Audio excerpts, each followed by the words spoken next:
Hi, everybody.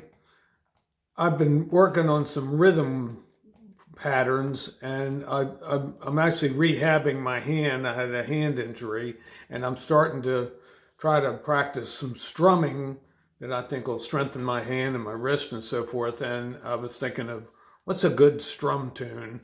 And I think one of the best strum tunes out there is the great Constant Craving by Katie Lang. Not only is it a fantastic vocal performance, but it's actually a pretty neat song. So I just thought I'd go over that. I was looking on YouTube, and it didn't seem like there was all that many great tutorials on there. So I thought I'd do one. What the heck? And I'll just go through it. So the song's actually in F minor, but we're going to think of it in terms of E minor because I'm using a capo on the first fret. So even though the fret markers may not be where you think they are, I'm going to refer to it in the key of E minor. I think it's obviously a more familiar key, and I think probably be a little bit more helpful. But if you're going to play along with the record, you need a capo at the first fret to do that. So anyway, the intro starts off with it's actually not that many chords in the song, but they're interesting chords, especially how the chords juxtaposed with the melody. And so it obviously starts in E minor. I'm going to go for the first four intro chords. E minor. I hope everybody knows how to play in E minor. If that's the only thing you know how to play, there's more to this anyway. So I'm not going to go through and say like what fret it's on. I'm going to spell out the chords, and if you can't figure out what the chords are, and I'll be very descriptive, hopefully, and you can work them out. But I don't want to spend the time to show you what finger. I think you can see by me demonstrating it. So anyway, obviously E minor, a B minor 7.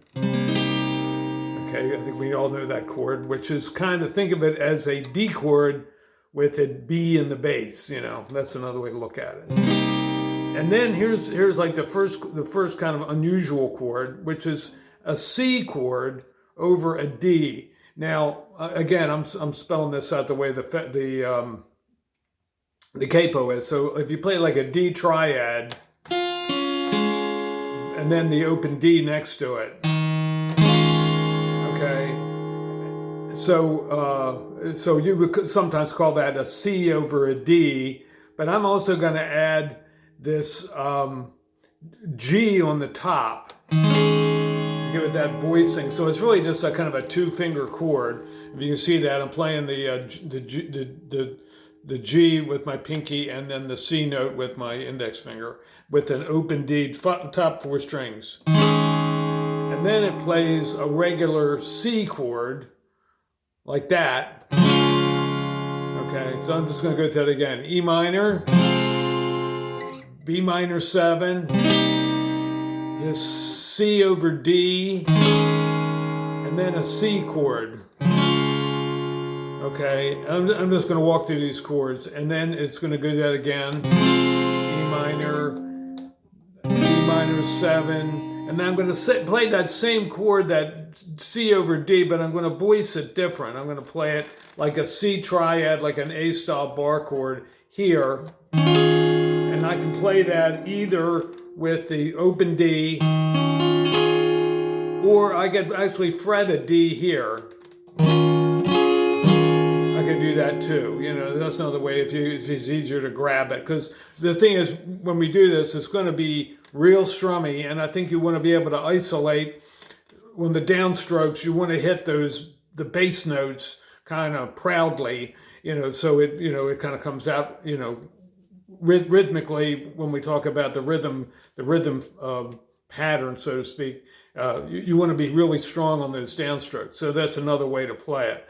And so that's another way to do it. And there, obviously, the beginning of the song, it has this little kind of accordion part, and then it goes into the verse. So I'm going to now play that. I'm going to play it slowly, but I'm going to kind of do it in the strum pattern that's happening. So this goes like.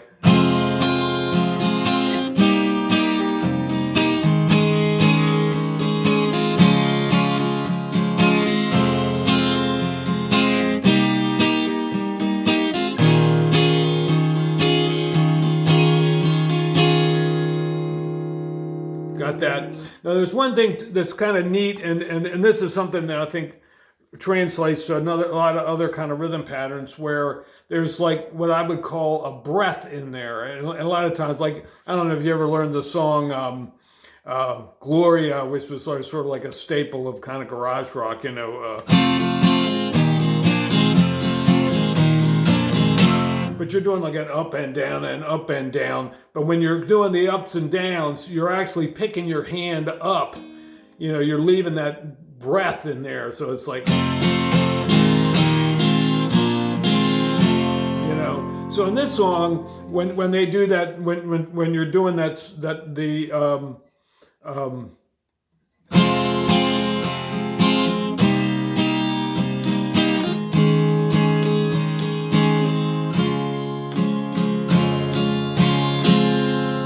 hear that note, making this a C to a, like, just for that one upstroke, have it be a C major 7, which means you're just picking up that C note and then playing the open B note. But I think that's in there, and it also sometimes is in there melodically. So, and then it kind of transitions, you know, blends right into the E minor chord, which actually has a B note in it. So I'm gonna do that again.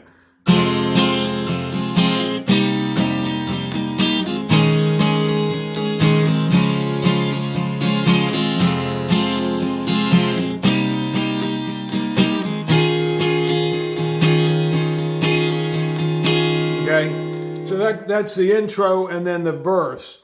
And then when it goes into the chorus where it starts singing Constant Craving, those chords are a C chord. Now I'm adding with my pinky that G note on top, and that's just a kind of a voicing of it, because I think you want to have it like kind of like bright. It's not like way up the neck, but it's like a brighter, higher tone.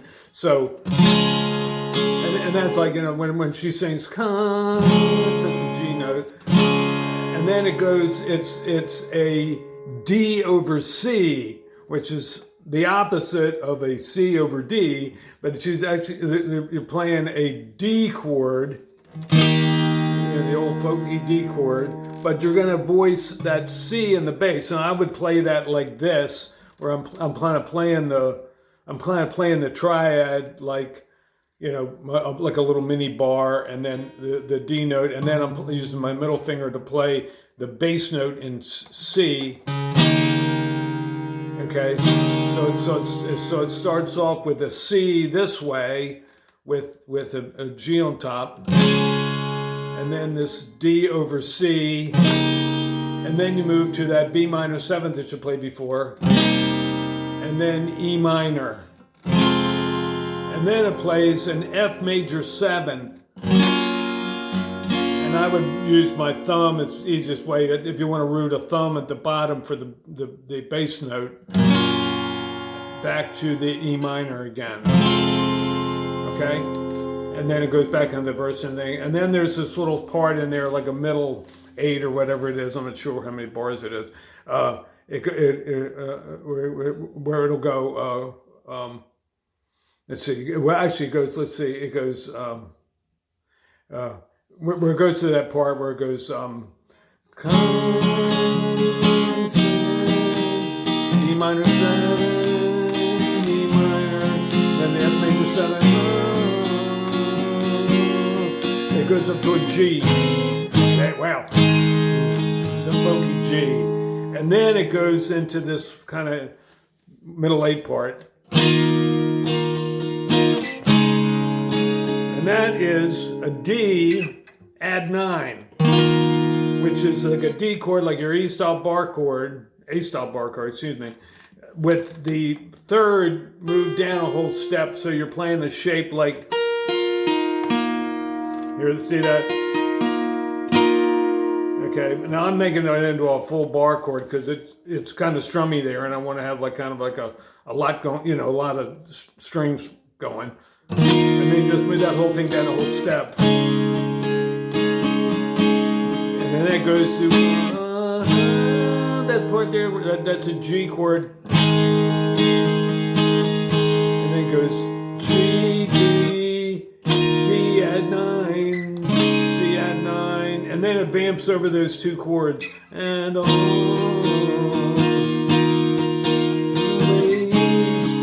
what's cool about that is she's singing the major third, but you're playing the add 9, so it's it's like a little dissonance there with a note, a whole note difference, which is not terrible, but anyway. But I think that's extremely cool that.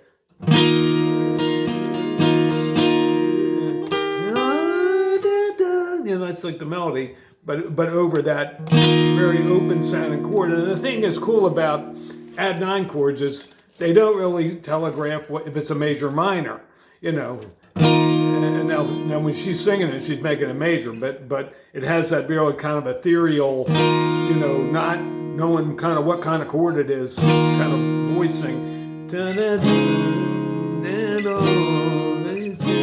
And then it goes back to like the guitar solo. I wasn't going to go into the guitar solo. It sounds like that there's I think it's an electric 12 that's kind of over top of that, and it kind of like has a little kind of arpeggiated pattern, a kind of a bird song, like a Roger McGinn kind of thing going on, But that's really the gist of the song.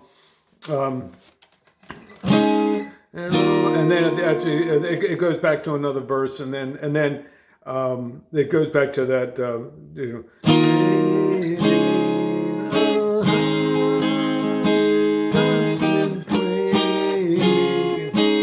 and then it vamps from the end, just over those two chords.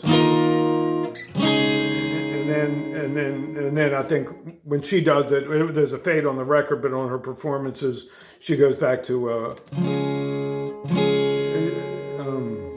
she actually goes back to a G, which is the relative major to E minor. Now, if it was me, I'd probably end it on an E minor. I think it would be kind of hip, I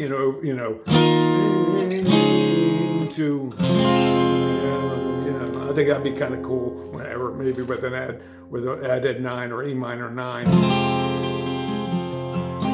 Anyway, but that's kind of the thing. Now I just wanted to talk a little bit about the sort of rhythmic parts, because it's very strong on a 2 and 4. But you want to have you're kind of hitting the bass notes. But on this song, I think what makes it work really well is you kind of hit the. You're doing you're hitting like the low. It's not so much your finger picking it or singling out the bass notes, but you're playing. So it's up and down, but you're accenting the downs and then the ups on like the upper strings. So it's like, so actually you're hitting on the 1, 2. It's like 1, 2, and 3, and 4, and 1, 2, and 3. So it's like you're hitting very strong 1s and 2s.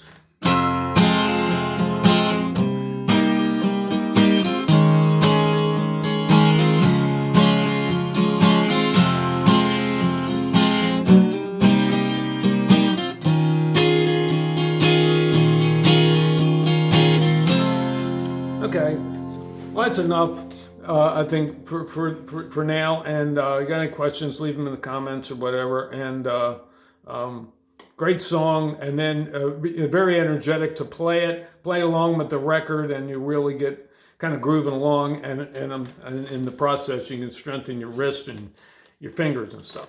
Okay, see you next time.